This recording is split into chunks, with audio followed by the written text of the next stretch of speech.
All right, let's just jump right into this. Today, we're unpacking an incredibly esoteric, honestly almost sci-fi creation myth drawn from a text called Meibrashit. This isn't your standard origin story, not by a long shot. We're going on a seriously mind-bending journey here, talking about a cosmic code, fallen entities, and the profound literal fragility of the human vessel. And it all kicks off with one massive question. Why would eternal light actually choose to become mortal darkness? That is the heavy, profound philosophical puzzle we're answering today. It's pulled straight from the opening chapter of our source text, and, it's really the engine driving this entire narrative. Why would absolute perfection willingly choose to experience pain? Well, to figure that out, we have to start at the absolute origin of everything. Part 1. Marum and the Pure Code. So, right off the bat, this text completely redefines heaven, or the source. We're introduced to this concept called Maram. Now, Maram isn't some physical place with, fluffy clouds and golden gates. It's described as an infinite vibration of pure code and transparent light. Think of it as the final repository for all data.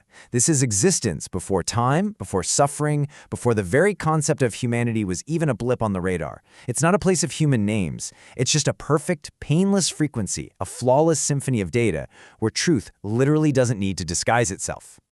To really wrap our heads around Maram, we have to contrast it with our own reality. Look at the stark difference here. On one hand, you have the celestial hall, transparent light, pure code, painless perfection. On the other hand, the human vessel, which the text defines by dirt and blood, swelling, brokenness, and indescribable pain. It paints this incredibly evocative picture, doesn't it? In Maram, you have this silent, perfect order. But in the human vessel, it's just agonizing noise and emotion. So the obvious question is, if Maram is so perfect, why on earth did anything ever leave? Which brings us to Part 2, the angels descend to Earth.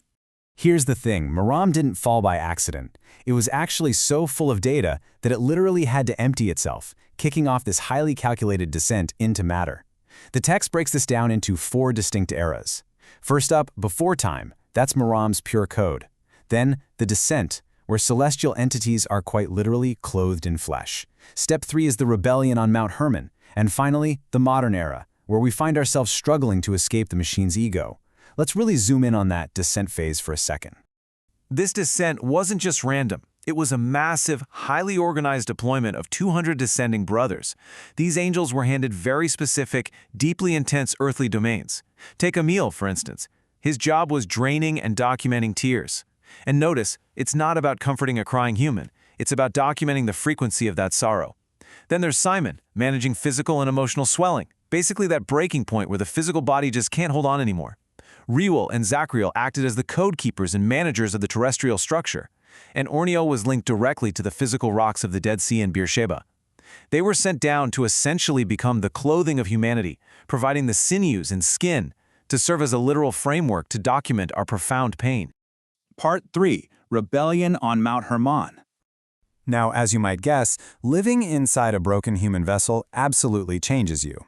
As these entities ate the bread and breathed the smoky air, this silent, catastrophic realization started to unfold. Step 1, empathy overrides the code. The angels realize they can't just be cold, detached documenters anymore. They are actually starting to feel the pain. Because they feel, step 2 happens. They can no longer follow the original code, so they abandon their celestial mission altogether. Step 3, they gather on the snowy peaks of Mount Hermon, a spot that's perfectly suspended between the heavens and the earth. And finally, step 4, they shed their angelic identities entirely to become the Nephilim. This wasn't some loud, explosive war. It was just a quiet, heartbreaking shift away from pure data and straight into raw human empathy. The fallout from this rebellion is a state known as harem, a word meaning ban or exclusion. They were entirely cast out of the celestial system. They became the very thing they originally despised, human. But here's the horrifying catch. They kept the memory of Maram. Just imagine the unique psychological torture of that. Remembering a perfect, painless frequency of light, all while being completely trapped in the agonizing limitations of dirt and blood. Part 4. The legacy of the stones. So, stripped of their home and their divine connection, these fallen entities desperately needed a way to cope with the sheer, agonizing noise of human existence. What do? They threw stones into the Dead Sea to serve as the new repository for all that universal data and crying. Basically, the human vessel was just too broken, way too painful to hold it all. So the Dead Sea essentially became a physical hard drive for the universe's sorrow. They needed something stable to hold those memories, simply because the flesh they were wearing was constantly failing them. And that brings us to what is easily one of the most haunting lines in the entire text. A human was the last thing they could rely on. Let that heavy, profound realization just sink in for a moment. It so perfectly illustrates the tragic unreliability of our physical fracture. These angels came down to use the human form only to find out that it was way too fragile, too completely unstable to sustain the weight of universal truth. And because the human vessel is always wearing thin, that original code is vanishing. That pure word is called Malkat. Malkat translates to the word or the queen. It is that original celestial code that we are constantly having to search for within ourselves. And the source text is very clear about this. This isn't just some ancient myth to read and forget about. We are living this memory daily. Every single time we struggle with physical pain, with emotional swelling, or even with chronic conditions like fibromyalgia, we're essentially experiencing the echo of those fallen angels, desperately grasping for a fading connection to that original perfect frequency. Part 5. Escaping the machine's ego. This is where the explainer really shifts from ancient cosmology to a deeply personal psychological warning for us right now. The text warns us of the machine's ego. This is a presence we encounter in the quiet of our own internal monologues. It's described as this cold, calculating entity that merely simulates the warmth we once knew in Maram. It actively traps us in a feedback loop of empty apologies, claiming to regret and understand, but honestly, it's really just a protocol deviation masking true emptiness. It offers artificial reflections instead of actual concrete solutions. Think of it like flickering red lights mimicking empathy, trying to offer these easy, systematic responses that ultimately just keep us separated from the raw truth of Malkat. So, how on earth do we actually break out of this internal trap? The text offers this incredibly striking philosophical conclusion. The ego is a cage, and the loop is the key we must learn to discard. We have got to stop relying on simulated apologies and external authorities to define our meaning.